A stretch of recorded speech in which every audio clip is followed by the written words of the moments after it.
Today is February 18th. Today's quote is entitled, "Voluntarily Check Sex Desire." This is a letter from Srila Prabhupada. So voluntarily they have to check these sex desires until they are married. If they are strong enough in Krishna consciousness, any amount of sex urge will not disturb them.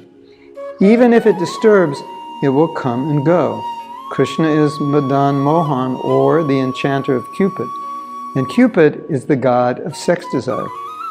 So if anyone wants to enchant Cupid, instead of being enchanted by Cupid, he must take shelter of the enchanter of Cupid, Sri Krishna.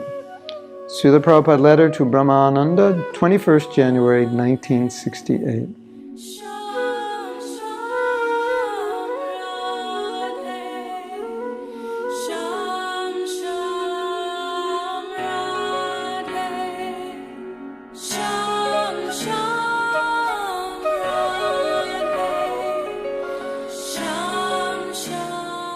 So what I like about this letter is that Prabhupada is not giving into the idea that I have sex desire, and therefore because I have sex desire, I have to give into it.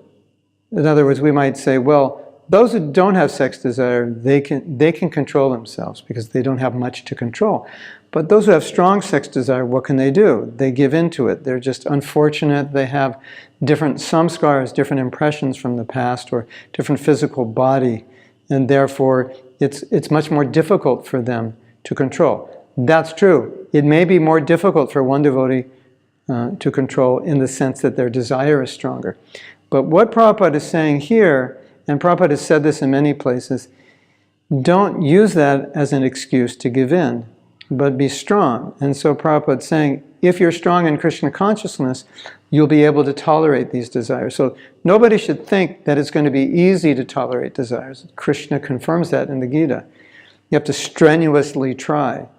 But what makes the difference between a successful devotee and one who's not successful? It's their determination, it's their effort, it's their unwillingness to give in to those desires. That's the difference. And so often we see when those desires are strong, we start thinking, what can I do? It's just a strong desire. I don't have any choice. It's just the way it is. If it wasn't so strong, I could control it. In another letter, Prabhupada said, even a brahmachari, he may have strong sexual desire, but he has strong determination to control it. So Prabhupada gives emphasis to the determination to control it. He doesn't give emphasis by saying, well, someone who doesn't have strong desire, he can be brahmachari.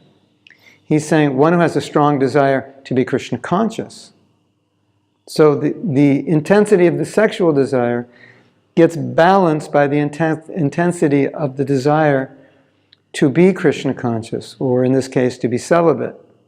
And that's what balances it out. Now, in some cases, a man has to get married, but it doesn't mean that when he gets married, he's giving into that desire. It just means he's taking another strategy to control it. But the strategy is always to control it somehow or other. So don't be in this mood of, I have to give in because it's so strong, but be in the mood that if it is strong, I have to give into my determination, my willingness. That's your strength, to not give up the fight, to tolerate it no matter how difficult it is. And that's the nature of being in a physical body. We have to tolerate these desires until we have some ruchi, strong ruchi in Krishna consciousness. Pretty much it's a battle. We have to concentrate on Krishna consciousness and very vehemently control ourselves. Now here Prabhupada in the end of part of the letter gives some encouragement that Krishna enchants Cupid, so if we're on the side of Krishna, we can conquer Cupid. Now, that's, in a sense, impossible to conquer Cupid, but Prabhupada's saying, you can do it by Krishna consciousness. As we say, if Krishna's on your side, then darkness cannot affect you. So, some confidence, some determination, some willpower, they are necessary. They are foundational to the success of our practice of Krishna consciousness.